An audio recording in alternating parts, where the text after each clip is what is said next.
Guys ఇదిగోండి cheese bread మీద వేయడానికి.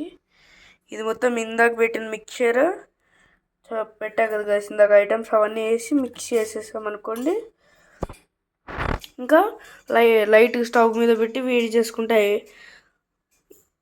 అయిపోతుంది గైస్. దాన్ని పెట్టి ఇంకా బ్రెడ్ మీద ఎట్లా పోయాలి చూపెడతా గైస్.